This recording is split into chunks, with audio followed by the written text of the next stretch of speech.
All right, so everyone that we're recording a Greedy Keeps live. I'm here with my friend Supercavitation. Hello, Super. How you doing?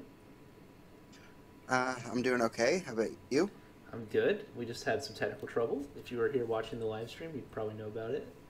Um, so yeah, we're recording this episode live. We'll be interacting with the chat a little bit, and we'll be going through some keeps of a updated TNT list. So it's Stasios and Timna, calling it medium mid range because it's like medium green except with less green cards. No Seaborn Muse, no Smothering Tithe. It's a much more lean list. So all right. Um, so let's get started. I guess we have our first hand. Dovin's Veto, Watery Grave, Deathrite Shaman, Verdant Catacombs, Elves of Deep Shadow, Waterwild Grove, and a Mox Diamond. This hand's absurd, right? Like, Yeah, that seems like a snap cape. yeah. So Like, Dovin's try not Veto. to laugh too hard. Yeah, yeah. I mean, so this is a Dovin's Veto on turn two with a Timna in play on turn two because you're gonna have 5 mana, right? You'll have one, two, three, four, five. Yeah, yeah, right. That works out. You play two dorks. That's 2 mana. You'll have the Mox Diamond and two lands. So yeah, you'll Yeah, have 5 mana on turn two. You can play Timna and hold up Dovin's Veto. That's pretty sick. yeah, and then you have three creatures in play to start getting your Tymna draws going. Yeah. So snap keep. I mean, Oh yeah, this is why we're on dorks. This is why we're on all these good cards. So we'll see a fresh one. yeah, Dark Confidant, Ristic Study, Mox Amber, Windswept Heath, Verdant Catacombs, Abrupt Decay, Fierce Guardianship. I think this one's actually too slow, right? yeah. This is one of those ones where I know it's called the greedy keeps, but I start questioning how greedy I want to get because this is kind of, if no one does anything crazy in the first two turns, Tim starts doing a lot of work very quickly. Yeah, but I guess the problem for me is like, I guess it is like this hand is pretty similar to having like a turn one dork, right?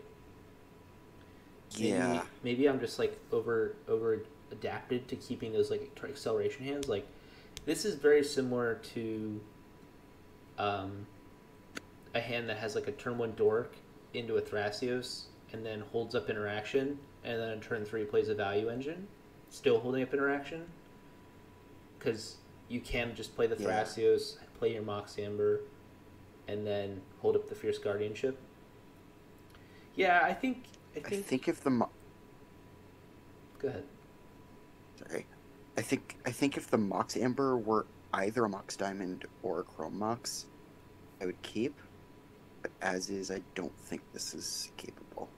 Yeah, I think it's higher is in the chat saying that it's probably a keep.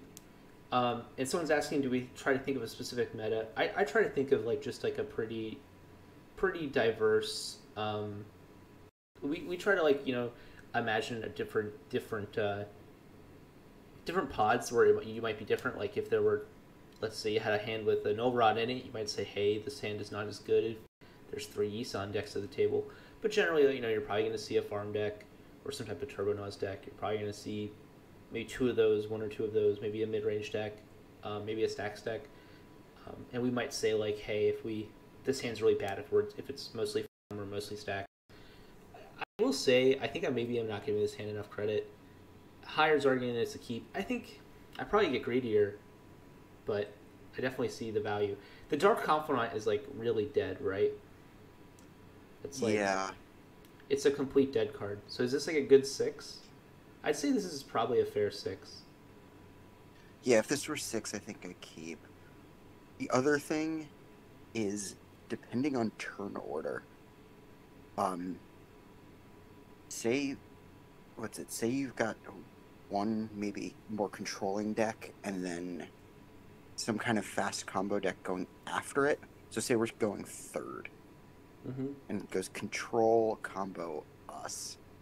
In that case, I think I might keep, like Yeah, even as a seven, yeah. just because. If it was, let's say, like it was a like this hand can't really interact with Corvold at all. Like if you think of my Yeah, Corvold list, it can get really deep into the combo turn without casting a non-creature spell. Like, it can draw a lot of cards before it finally has to do that. And so, a Fierce Guardianship isn't as good. But maybe if it was like if it was a traditional farm deck, I mean, the Fierce Guardianship counters Nas, that's all it has to do. So it's an interesting... and as Hire just said, it's still a turn 2 Thrasios into protection. It does feel slow, I think is what he's trying to say, which sucks. But I like that Dockside doesn't benefit from you as a player with his hand. It does benefit from you in that you're probably going to play the Mox Amber and the Ristic Study. But that's pretty slow. So... yeah. I think we're going to mulligan this one. No, I think... I think I mull again, unless I think I can just get away with sitting there until this hand turns on. Yeah, and it does turn on, right? The Ristic Study is super powerful. Alright, Force of Will, City of Brass, Bloom Tender, Windswept Heath, Finhorn Elves, Elves of Deep Shadow, Undergrowth Stadium. This one's like... This is like... I think that this is like a hand that used to be really good when you played medium green, because like you'd be like, alright, I have my turn 1 Finhorn Elves, turn 2 I play Bloom Tender, Elves of Deep Shadow, turn 3 I play Thrasios, hold up enough mana for an activation, feel good. Where now I feel like this hand just is way too slow. Even with the Force of Will, because you just can't even use it. Yeah. If that Bloom Tender were, say, a blue card, then I would definitely evaluate this differently. Or even if the Elves of Deep Shadow was like a ponder, right? Oh, like, yeah. Because then you could play the turn 2 Bloom Tender into a turn 3 Thrasios with the Bloom Tender being up. But because you can't, I just think we throw this one back too. Yeah. Even with the turn 2 Timna, it's not enough to keep it alive. Or even feed it. Yeah. City of Brass, Veil of Summer, Tainted Pact, Vampiric Tutor, Laboratory Maniac, Forced Negation, Noxious Survival. Is there 6? I'm feeling like we should have kept that first hand. I think Hire was right. I will say, though, this does let you go... this does have interaction, and you can Vamp Tutor for like a Mana Crypt. So this isn't actually that bad. And you can also, like, once you've Vamp Tutored for a Mana Crypt, you can Tainted Pact for like a land if you really need to, but you already have your 2-card combo in your hand. So you can actually probably... If you hit a land here, I actually think this hand's probably pretty good, right? Because, like, you Vamp Tutor for a mana source, probably a Mana Crypt. You play the Labman on turn 2. You try to Tainted Pact during, like, an end step with the Labman in play. And then you have Force Negation for backup. And then you can always Noxious Survival the Labman. You don't have a blue card. Yeah, if you draw don't have a blue card if you draw into if you draw into one. You also have the Veil of Summer, so this hand's actually kind of sick. Yeah, it's got the one kind of very weak point, like if someone missteps a tutor. Yeah, I think you. Like that. Yeah, you do have the Noxious Survival, so you can, like, if you really have to. I think you throw back the Veil of Summer, and if you hit a fetch land, you can turn that fetch land into another fetch land with Noxious Survival. Yeah. I definitely think this is a keep. It's just kind of awkward. Figuring out the lines here is a little weird. I think you bottom the Veil of Summer and you try to Vamp Tutor for a Mana Crypt. And if you hit a land off the top, you're actually pretty well set up. Because then you can play the Labman. And then then you can use the Veil of Summer as a cantrip with your Tainted Pact. The other question, if you top deck a fetch turn 1, do you still tutor for the Mana Crypt? Or at that point? Yeah, I think I might be tempted to go for Oracle. No, I think you do get the Mana Crypt, because if you end up getting interacted with, it still, like, is useful in playing your Thrasios and Timna. And also, like, Labman is not even that bad to, like, just kind of force out to get Timna draws, so I think this is like a decent 6, but we kind of wish we'd kept our 7. Yeah, I don't like leaving Labman for a turn cycle. I don't mind it. I found that usually people don't pay attention to him at all. you really can get away. I think Labman's like, it's really interesting because Oracle's so good, people just don't care about Lab Maniac. Like, they really let it sit. They don't really respect it enough. I think it might be because there's just a lot of people who didn't play when Labman was like the only option, or it's because Oracle's so good. But I found I'm really away with a lot when I have a Labman in play. I've seen people completely tap out with a Labman in play, and I just go, all right, end of turn console, I win. If you see a stacks deck at the table too, this is actually a really good hand if there's like a stacks deck. Because if they play like a Rule of Law, you can like kind of do the game plan where you like play your Labman out and then wait for a turn where everyone casts their spell and then use your Tainted Pact to like exile all but maybe let's say one card in your deck, and then you can kind of like win from there. So, which I've done that many times with Labman. I think in this playstyle, actually, like in this type of deck, Labman is actually like potentially more valuable just because you can play it out and then kind of like grind and play the game for a bit, and then once you get you're able to, you're just able to go for it and win the game right away. So I'm pretty high on Labman. Fair enough. Okay. Yeah, I don't know. Maybe it's a meta call. I'm not used to being able to just assume I can leave a creature out for a turn cycle, especially if it's got a win condition stapled to it. I think it's because people are playing so aggressively, like with their farm decks. You're able to, people don't pay enough attention to it. That's just my experience. I might just be too used to my college meta. That's fair. That was just kind of removal piles with stuff stapled to them. All right, I probably bought a Summer here, right?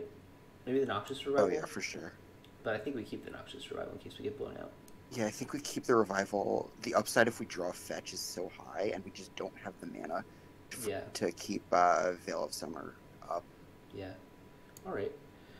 Fresh 7.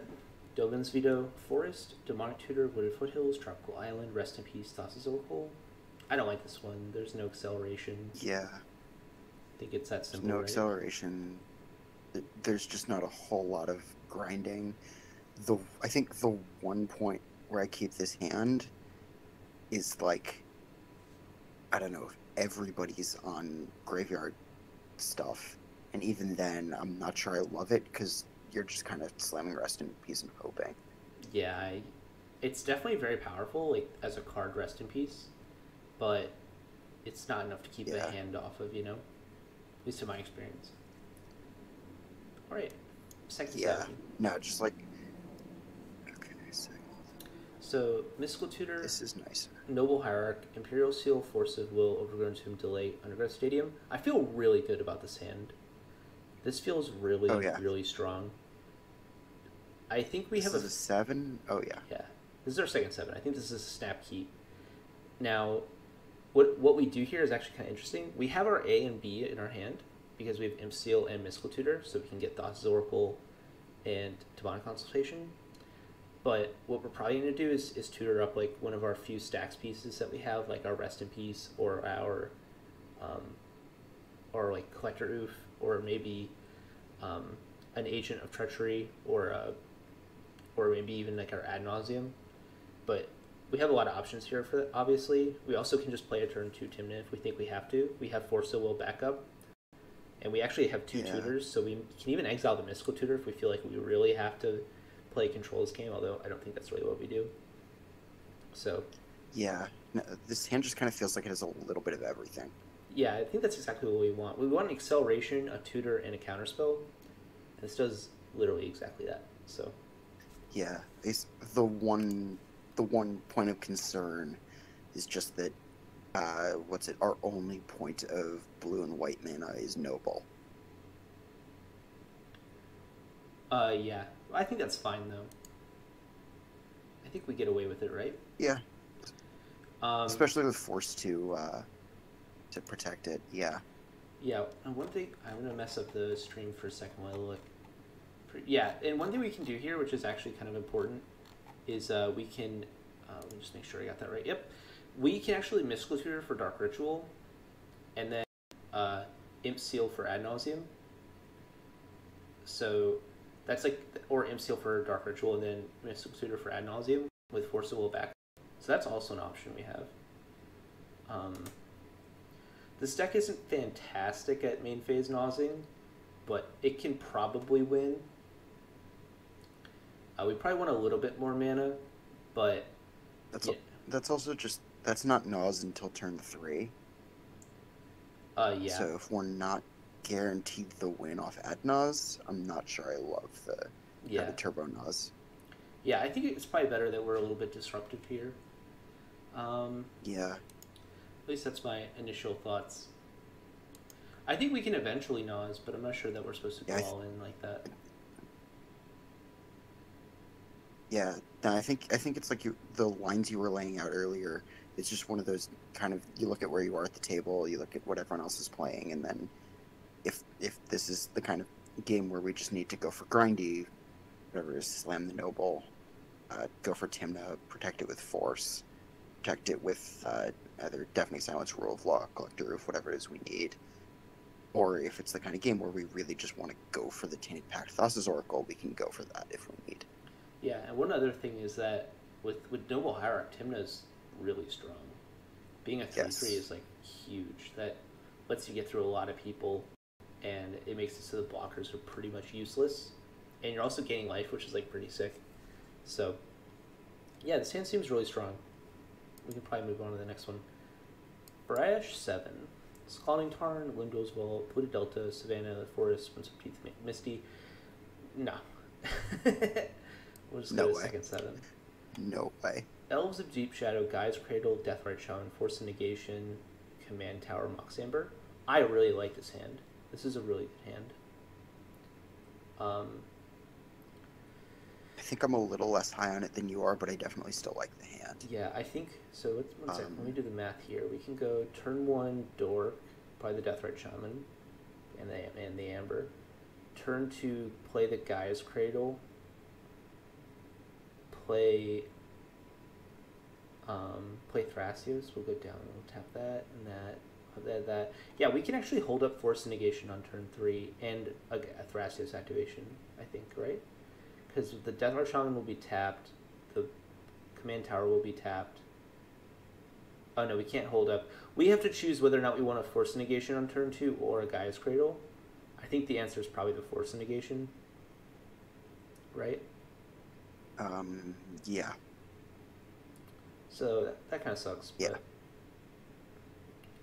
But that's still pretty I good. might just be underrating Mox Amber at this point. It's just a 2-mana rock. Again, I'm kind of.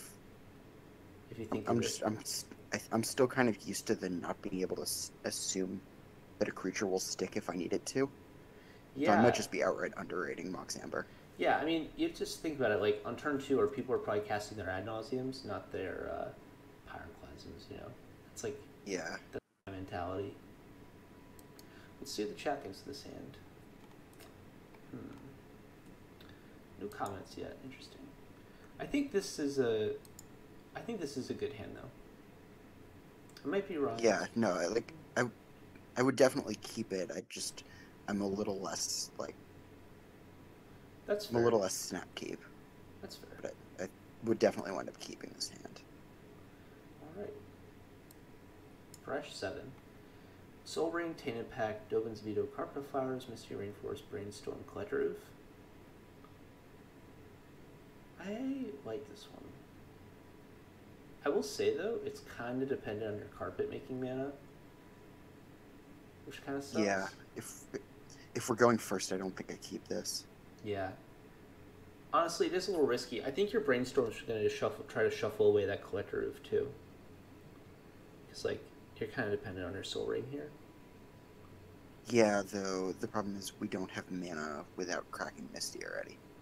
Yeah, that's true. Alright.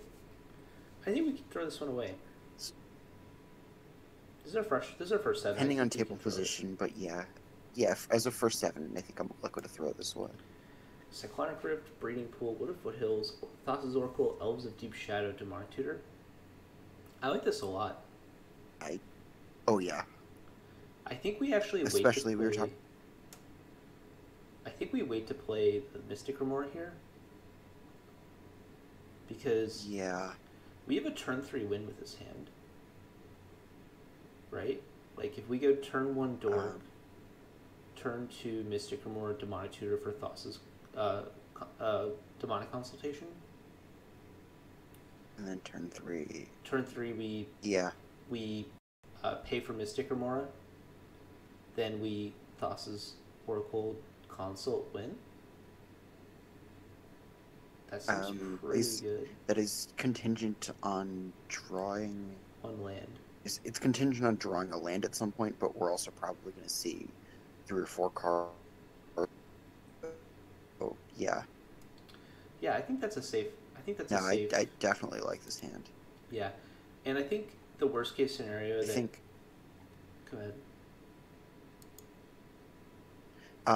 Yeah, I think turn 1 play comes back to the table position discussion we were just having.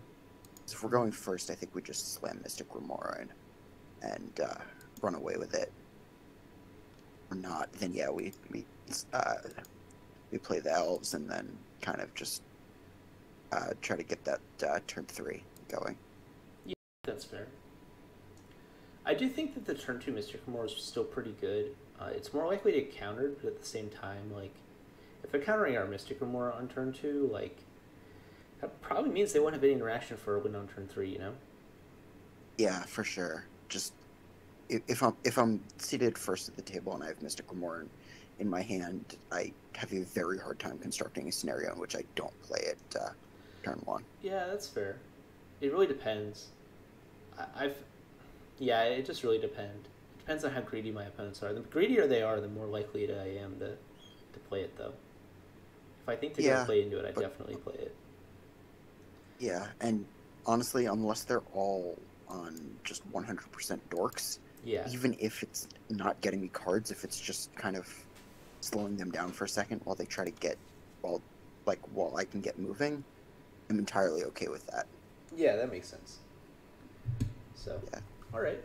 Mystic Remora is totally fine as a stacks piece, even if it's not actually a draw engine. And the fact is that if they try to counter our consult and everything, and they try to interact with us on turn 3 when we try to go off, and the Mystic Remora is still in play, that's only beneficial to us. You know, they're still feeding us.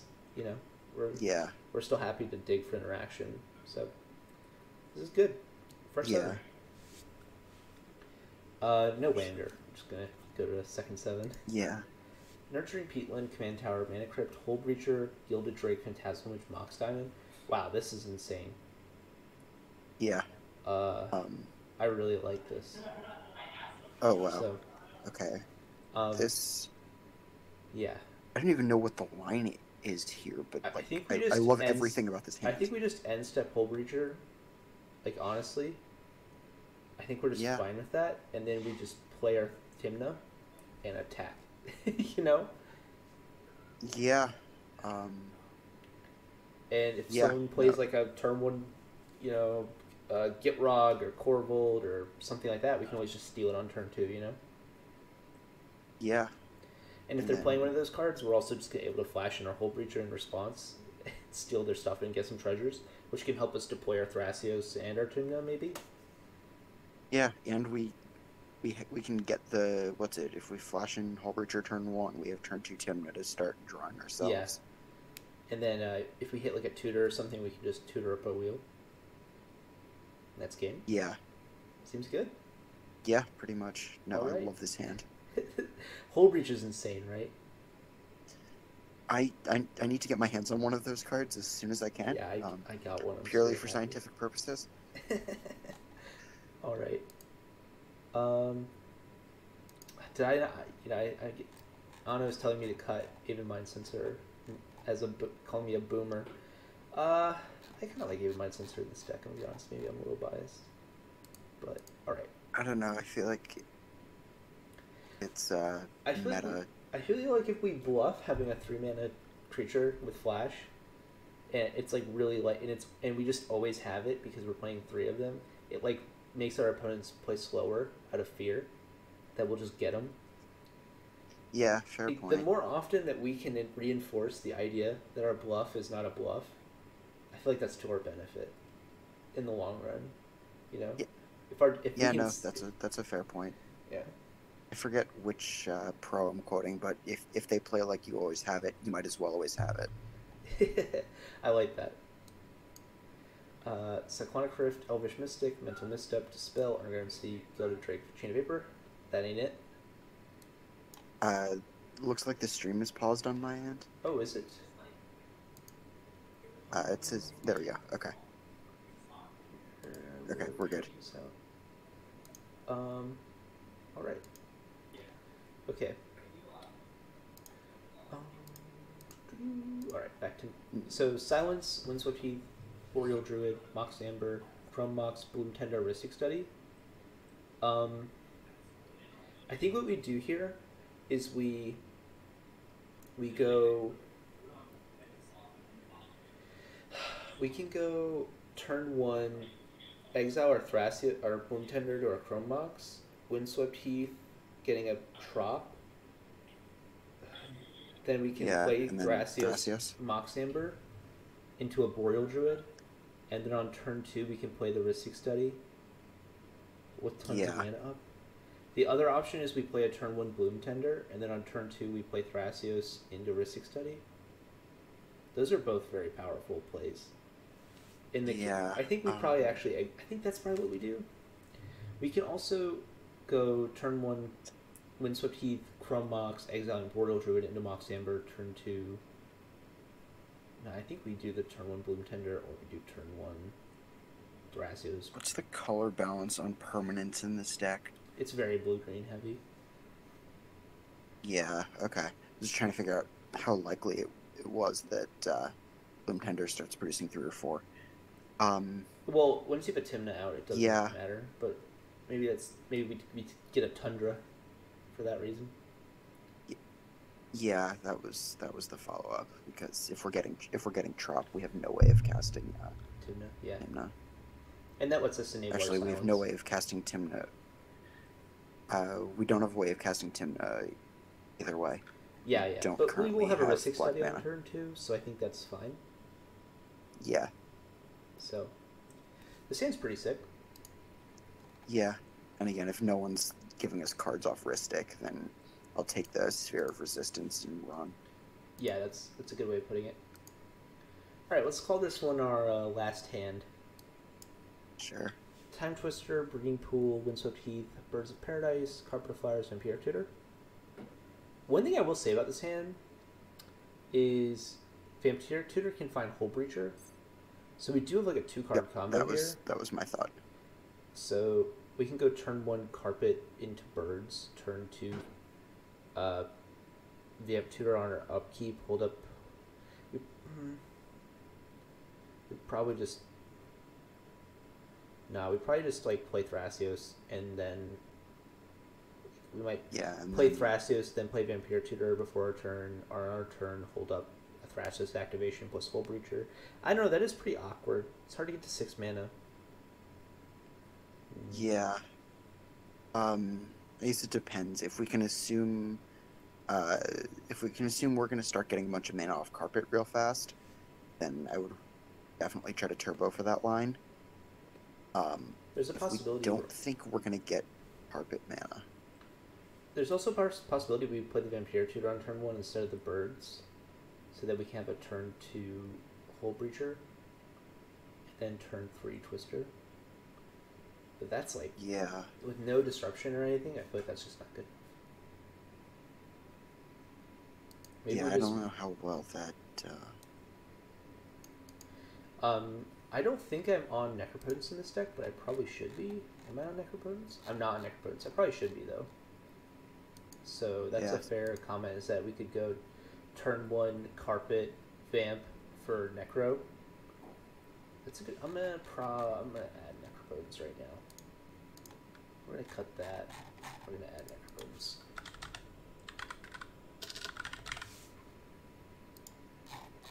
Thank you, whoever said that. I will thank you specifically once I find you in the chat. Thank you, Subjectivity.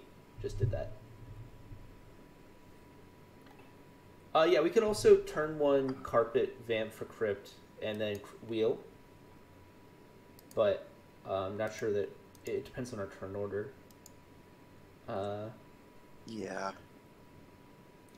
all right. No, and especially if we have the 1-2, if we have the 1-2 Twister, Hull Breacher combo available, I would definitely go for it.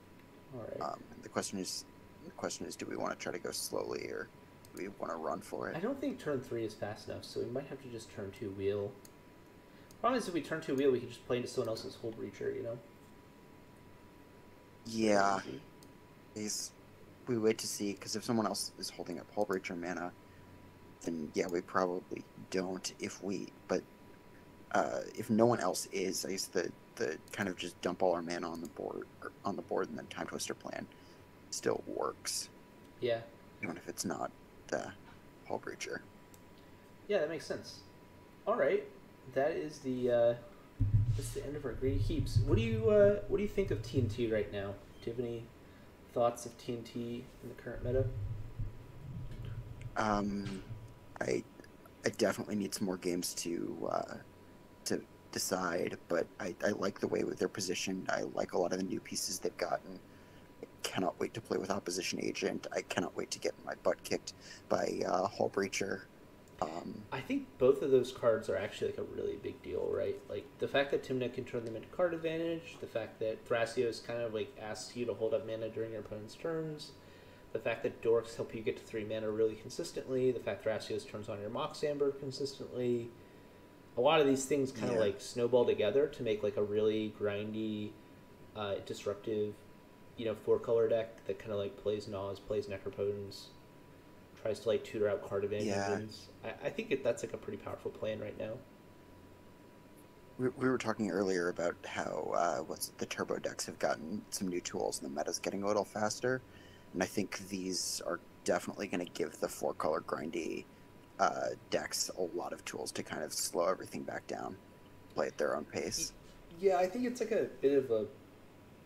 I think it's a little bit more complicated than that, only because, like, I was talking about this with Corvold the other day. We have Opposition Agent, but we don't play it as a stacks piece. We play it as, like, a game plan, where, like, in this deck it's a stacks piece, right? Like, the fact that we get the card is cool, but the real powerful part is that, like, in Thrasios and Tymna, you kind of shut off people's tutors, which means that you have a huge advantage because you have like way better card advantage engines than they do. In Corvold, it's like, oh, we mold to 4. We're keeping a hand that's like a land, a dark ritual, like a mana crypt, and we're just trying to like steal someone's tutor to get their Adnaz and then win. Like that's the entire plan of this. So you're playing it as a Narcissus reversal. Yeah, exactly.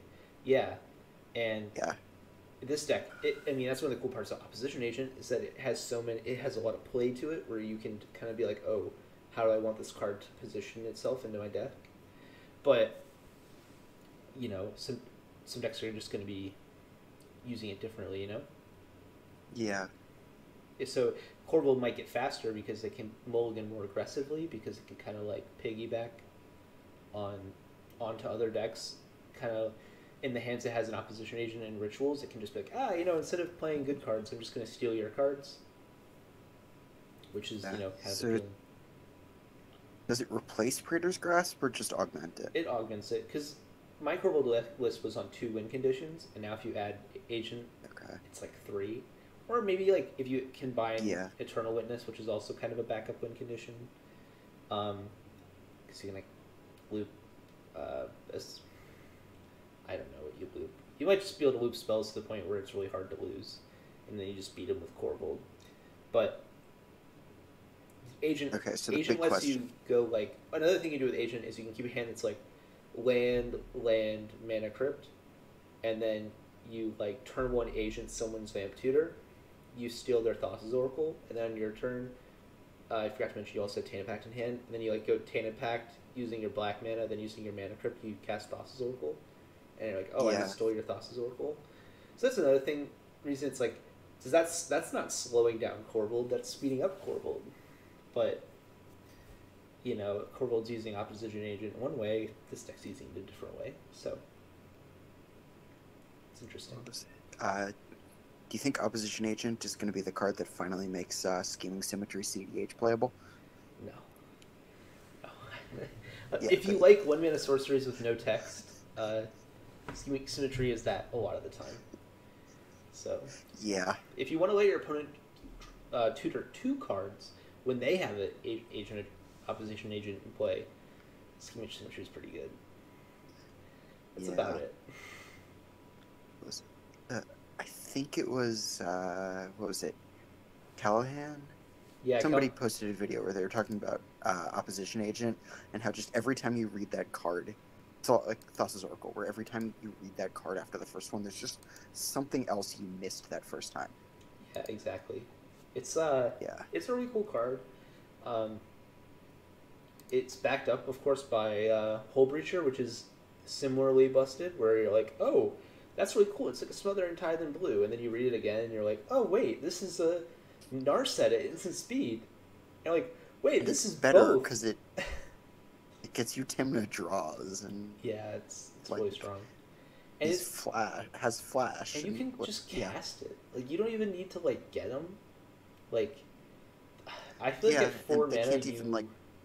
At 4 mana and with a 3/1 body, Notion Thief has to, it has to like draw you a card, you know. Of course, sometimes people are too greedy; they don't play it when they're supposed to because they just need to attack with a Timna creature, and Notion Thief is that. But with a 3/2 body and flash, I feel like you can legitimately just play Hull Breacher during someone's end step, untap, tutor up a wheel, go for it, or even just like play your Timna, attack with the 3/2. Draw a card. If your opponent your opponents just now can't draw cards, or you get acceleration, which you can then use Thrasios to turn into cards, which is insane. So yeah, and like we were on the comparison to Narset, but even with Narset, like they can still grind out a Thrasios activation every turn. Or they can opt on your end step or something like that, and this turns off everything. Yeah, like can you imagine playing this against like a Niv Mizzet? You're just like, no, none of that. As someone who just built a Niv Mizzet deck, I mean it's casual, but still, no, and I'm a little uncomfortable thinking about the prospect. Yeah, that's probably the correct response. Yeah. Oh God. I think Hull Breacher should probably almost. Oh, this is a question from the chat from Yu-Gi-Oh guy. I think Hull Breacher should almost always be played at instant speed. I think Agent also. I don't see a lot of reasons. Actually, Hull Breacher you can play at sorcery speed if you have 6 mana and a Time Twister in your hand. That's when you do it. You play Hull Breacher, then you play Time Twister, and you get there. But outside of that, I don't think there's ever really an incentive to play it at sorcery speed. It's just free information. Yeah, I can't. Like most flash creatures, just like you don't usually play Snapcaster at sorcery speed unless you want to play something. It's just the upside of being able to cast a flash creature at instant speed is just so high that I don't see a whole lot of reason, pretty much ever, to play a flash creature at sorcery speed unless you're about to follow through on the second half of a combo. Well, the thing you get guys asking, well, what about a Timna? If they have a Timna out, you don't get to attack with it until you've untapped with it. So what you do is you just play it during the end step before your turn, and then you'll untap with it and be able to attack immediately. And Charles is right. If they have a Grand Abolisher out, you have to play it at sorcery speed. But if they go to play a Grand Abolisher, you just flash it in response. So. And even then, if it's Grand Abolisher, so you can't play it the end step before your turn, then you can still play it the end step before Grand Abolisher. So like, yeah, you don't play it on your turn because that just gives an extra you two players a chance to sorcery speed interact. I don't think you can. Yeah, you're right. Yeah, Grand Abolisher just cuts them off. Cuts you off their turn. Yeah. If they're playing like City of Solitude, then you play it at sorcery speed. Yeah. So yeah, I think both those cards are really strong, and they're really good with the existing kind of like hate bearsy decks that exist. I think this deck's like kind of one of them. If you're on Collector Roof, I Yeah. mean, this card's already like if you're playing Collector Roof, you're probably incentivized to play these cards too, right? Although Hull Breacher and Collector Roof is kind of a sad interaction. I do think it's really honestly, I would play Collector Roof and Hull Breacher at the same time. I am. Like, even if I can't activate the no, I meant like the same board state. Oh yeah. Yeah, I think you're right. Even if you can't activate the treasures, just turning off the draw is such a powerful effect. Yeah, it's kind of crazy you get both. And I think one thing that's like really cool to think about is like if you had Notion Thief and Smothering Tithe, like those were the two like cards that kind of fulfilled these roles. Now you have 2-3 CMC cards that do the same thing. Like I feel like these are just straight upgrades. Like although Notion Thief and Agent are different effects, they are somewhat similar in that they're like kind of value plays that you can like play at instant speed to like get one of your opponents. I feel like they're just like really powerful upgrades that make like any deck that's going to play these cards more powerful, you know? And Yu-Gi-Oh! Guide, people do play their even mind sensors at their end step just to stick it. I think that's totally fair. I think you will do that with Agent when you have a Tymna in play. You'd be like, I just need this 3/2 body, and it's still a stacks piece, even if it doesn't trade for a creature or for a tutor. I mean. Yeah, I think I have played Mind Sensor more often, as in end step, just slam a 2/1 flyer. Especially because it has flying. Than like I that have evasion. like as a. Yeah. It's super powerful. It's just absurd when Tymna is just one of the most powerful cards in the format. Yeah, I agree. All right. Well, I'm gonna call that a show. Thank you again, Super, for coming on. It was actually really great to have you. Of course, thank you for having me. Yeah, and if people aren't aware, I announced this morning that we were going to do a live stream instead of a typical Greedy Keeps. If you're interested in doing something like this, if you want to be on the show, I give first dibs to patrons and people with webcams. So if you want to hop on the Discord, I just posted it in the chat. If you hop on there, next time I ask for someone to do a show with, just come down, DM me, and we can do something. And then in addition to that, if you are a patron, you get a little bit of a priority. So, yeah. Thanks again, Super. I'm really happy you were available. Of course. We've talked for a while about Magic and stuff. Yeah. So, I'm happy. I'm just happy I happened to be taking a break right around the time to respond. Yeah, sweet. All right.